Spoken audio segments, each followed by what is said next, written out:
Hi everyone, welcome to Mini Scroll, the daily internet culture podcast bringing you the biggest stories from social media, the creator economy, and the digital space every Monday through Thursday. I'm your host, Lauren Meisner, the founder of the youth digital media brand, Centennial World. Welcome back to Mini Scroll, everyone. Welcome back to the studio. It's a Friday and people are having the time of their lives at our office, so I'm really sorry if you can hear people like laughing and talking in the background.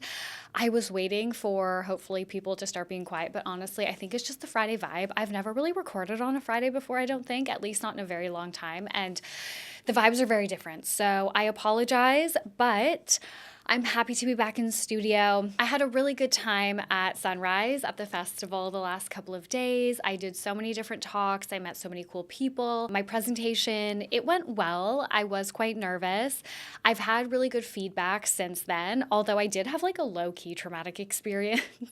A man immediately after I stepped off the stage, like literally stepped off the stage, and a man, of course a man, came over to me and just starts unloading feedback for quote unquote next time at me, like literally talked at me for 5 straight minutes about everything he thought I did wrong in my presentation.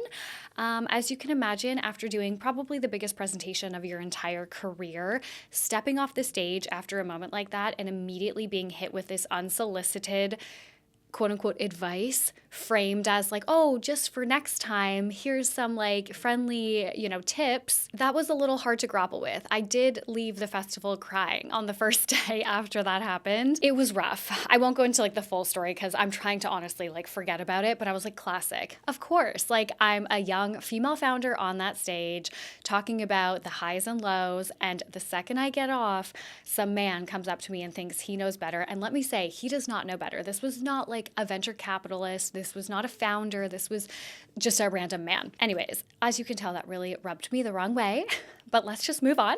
Okay, let's get into the stories for today. The first story that I have for you guys today is I'm going to cover the James Charles, Kayla Malec, and Evan Johnson situation. So Kayla Malec has taken to social media to share her experience of being in an abusive relationship, and now James Charles is involved. Big trigger warning, we're going to be discussing topics around domestic violence and abuse, so listener discretion is advised. As always, there are timestamps if you do not want to hear this story. So Kayla Malec is a popular TikToker.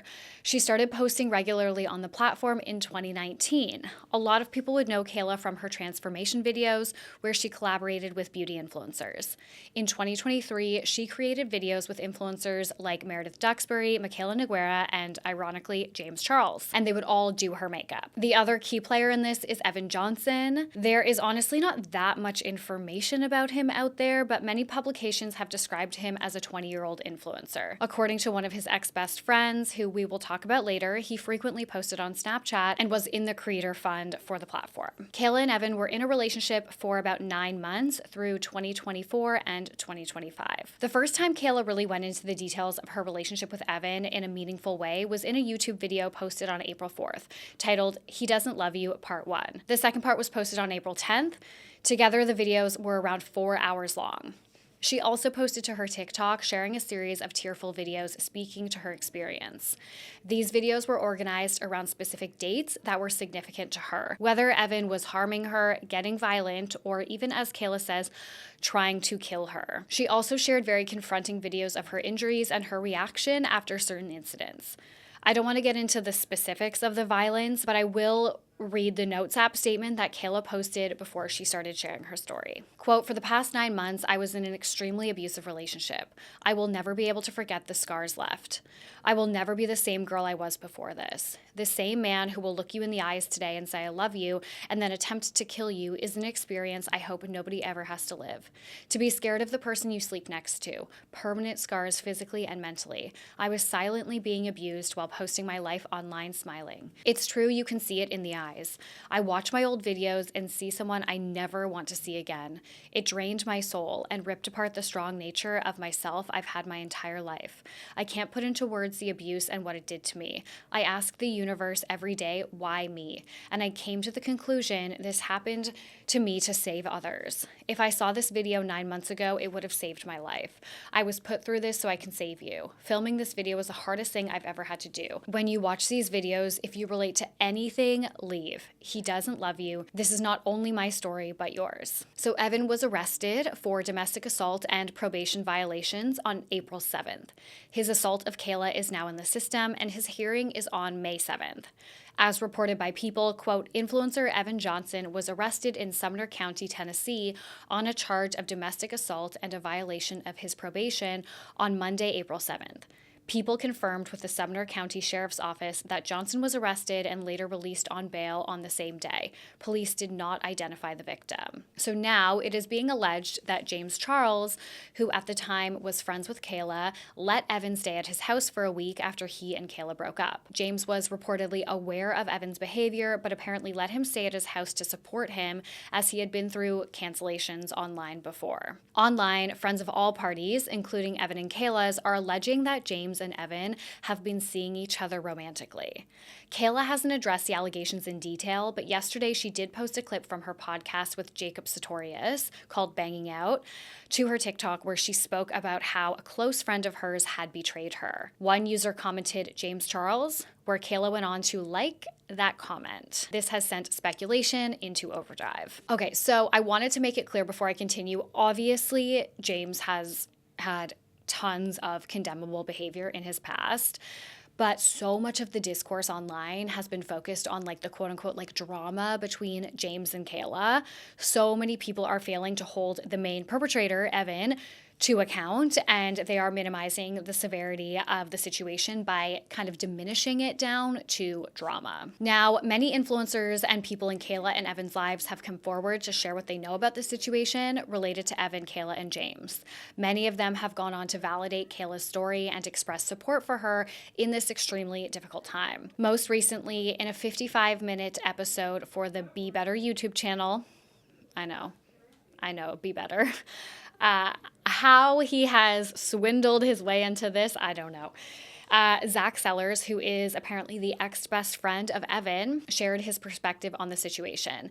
In the interview, Zach details his past friendship with Evan, explains the abusive behavior from Evan, and explains that allegedly he is aware of the romantic relationship between James and Evan. But again, Be Better named the podcast episode The Downfall of James Charles. And that's not to say that that is not an important part of the story and an important thing to look at when we're considering having James Charles in the online zeitgeist, but in general, like having this huge interview with someone who was close to the perpetrator and framing it as like, oh, we're gonna take James Charles down, I think is missing the mark. But aside from Be Better, Kayla's best friend Brennan has made a fair few TikToks about this situation. The most impactful videos have probably been Brennan talking about an incident at a party where Evan became extremely protective over Kayla, accusing Brennan of wanting to sleep with Kayla, even though he is a gay man. And Evan also apparently got violent with him. He went on to share screenshots of messages about the incident that also included text describing his violent behavior toward Kayla. He also spoke about a situation in Hawaii where he was getting physical with Kayla and getting verbally abusive. Brennan also shared voice messages in the video. Other creators have spoken out as well, including Michaela Testa. Trisha and Oscar also spoke about it on the Just Trish podcast, and on a clip posted on the Spill the Tea With Me TikTok where Trisha and Oscar are discussing the alleged affair between James and Evan, Kayla's sister Ashley commented, quote, all I'm saying is it's not a lie. I honestly don't recommend looking up any of the content related to this. It's really, really triggering. But yes, obviously, justice for Kayla. I am really, really hoping that on May 7th, she gets some justice. But that's the situation for now. Okay, the next story that I have for you guys is that Hulu is making a documentary about Alex Cooper. Hulu will be releasing a documentary in June about the life and career of podcast queen Alex Cooper called Call Her Alex. I actually really like that name. From The Hollywood Reporter, quote, the two-part doc follows Cooper as she prepares for her first tour supporting her Call Her Daddy podcast and traces her life from a childhood in Pennsylvania to influential media figure. So the show will be produced by the Unwell Network and it will air on Hulu. And I honestly don't know if I will ever get over the fact that we are calling the network Unwell and we are using that with our full chest, like dead seriously when we are talking about these business deals. I remember when she announced the network and she announced the name and everyone was like, what the actual hell? Like, that's the worst name ever. I mean, it doesn't seem to have held them back at all. I still think the name is Unwell. And I love the word unwell. I say unwell all the time. Actually, when I left my last job before Centennial to start Centennial in 2019, when you work in women's media, at least here in Australia, a lot of the times when you're like leaving magazines or digital publishers, your colleagues will make like a custom like magazine cover like of you with headlines that are like relevant to you. So my friends made me a custom like digital homepage of the website that I worked for with like stories related to me and my pictures and stuff. And one of them was like, I've been unwell for 28 years because I was 28 when I left and I said unwell all the time. And all of my friends at work thought that was so funny. And I was not even really a Call Her Daddy listener at all. But I do love that word, but like it's not the right word for a business like this. I actually think they will probably end up changing the name down the line. Yeah, this is a huge deal. Like, honestly, good for Alex. I think it's really interesting, at least for me, to like keep track of what's going on in her career and the movements that she's making. I saw Shannon from Fluently Forward say that she is like everything Logan Paul does, like Alex Cooper does next. And I was like, I've never thought of it like that, but it's actually so true. It's such a funny, like, pop culture conspiracy theory. Okay, the next story that I have for you guys is that The Ordinary has put the business of celebrity endorsements on full display. The Ordinary's latest pop-up activation has taken a swipe at the cost of celebrity endorsements in the beauty space to, quote, shed light on the true cost of fame when it comes to skincare marketing. The activation was called the Secret Ingredient Pop-Up, and it was basically like an empty storefront just filled with this giant pile of money, like a pile of dollar bills. Quote, with some celebrity endorsements raising product prices by 30 to 100% or more, and some A-list stars charging up to $10 million for a single post, The Ordinary is creating a storefront that offers an artistic visual representation of what those inflated prices could cost consumers. Money that would otherwise be spent on high-quality ingredients and scientific research, not celebrity hype. So this activation has really popped off on brand and advertising like TikTok and LinkedIn. I saw this one post on LinkedIn talk about how not only did it expose how much money some of our favorite brands could be like quote unquote like wasting on these endorsements, which obviously comes out of our pockets at some point down the line.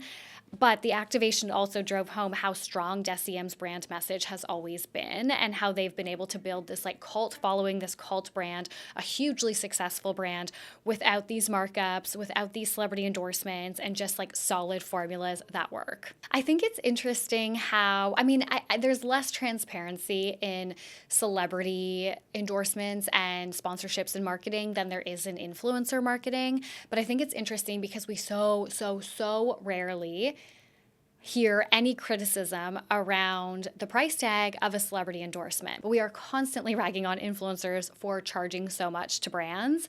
And now, like with this activation, I think that's probably part of it, is seeing like $10 million for a single post from a celebrity. No one is ever worth that money. And the return on investment, I don't know if it would be the same anymore, I imagine. But I know, back in the day, a huge reason why a lot of brands moved more heavily towards influencer marketing was even with celebrity endorsements. Like, you don't make your money back. It's like an alignment and like a PR moment. It's not that kind of like spend money, make money immediately the same way that influencer marketing used to be. We talked very briefly about that in the Clutch interview from yesterday. So if you guys haven't listened to that, go and listen. There's timestamps if you want to just like get to their interview. But yeah, they were saying like being quoted like $75,000 from a single influencer influencer and making like nothing back. And it's like, yeah, but think about this with celebrities, like $10 million for one post. No. The last story that I have is a quick one, but Piper Rockelle has broken her silence on the abuse allegations against her mother, Tiffany, following the Netflix documentary that we talked about, I think it was 2 weeks ago. So Piper did an interview with the Rolling Stone off the back of kind of the backlash of this docuseries that came out about the Piper Squad and being child influencers and, you know, kind of exposing what her mother has allegedly put her through and a lot of her friends through. So she told Rolling Stone that her former Piper Squad members are, quote, stretching the truth about her encounters with her mother and her mother's boyfriend. Quote, they're not making it up, but they're extending the truth. I was there. I witnessed every day. I think that they believe what they are saying, but I was there and I saw everything. You know where I live. Come get me if you want to save me. If you want to, quote, save Piper, stop talking, please, because by hurting my mother, you're hurting a part of me. I mean, I'm not surprised that this is her response. I am not surprised that she's defending her mother. She's still a teenager. I can't even imagine how much reconciling she is going to need to do, how much therapy and inner work and distance from all of this she's going to need to properly deal with what has happened to her childhood. But the fact that her mother, because she's still a minor, so I imagine for things like interviews, like her mother has to sign off still. Like I cannot believe just how toxic this all is. Like her mother presumably signing off for her to do this interview with Rolling Stone so that she can defend her. Like it's all so disgusting. And it's not surprising, but it's so, so disgusting. And I really just hope that brands stop spending with child influencers and on child accounts and child channels. Like there should be no sponsorships for children on YouTube, just like full stop. I actually got asked about that in my presentation. Somebody said, you know, when Gen Z ages out, like, is your brand going to stay a Gen Z media brand? Or are you going to be youth culture? And for me, it's more about the fact that like internet culture aligns with youth culture. It's always going to align with youth culture, but especially now because there's just this interesting place in time, right? Where like millennials were kind of the last generation that didn't like grow up like fully online in the way that like Gen Z has. We've indirectly become quite a Gen Z focused brand with a Gen Z audience. But like our true roots are like the creator economy, internet culture, and that's always going to be the focus of our brand. It's not like, oh, we're trying to reach this generation. It's like, this is what we cover. And like, so this is who we're reaching. But I said, like, we do every once in a while touch on Gen Alpha, but I'm never going to create content intentionally for children. Like I am not trying to market to children because if I'm creating content that is relevant to Gen Alpha, that means that on YouTube, they're getting ads from our videos, right? Or any of the sponsorships, like they're hearing a sponsorship for a brand, like they're children. I'm not in the business of advertising to kids. So yeah, that's how I feel about all of this. Anyways, guys, thank you for listening to Mini Scroll. I'm sorry that a couple of these stories were really heavy, but I thought they're important to talk about. They're important to keep addressing. I love you guys. Thank you so much for listening. Please rate, review, and subscribe. Please subscribe to us on YouTube. We're still trying to get to 10,000 subscribers. We're almost there. I know I say that every day, but we are almost there. I love you guys, and I will talk to you on Monday. Bye.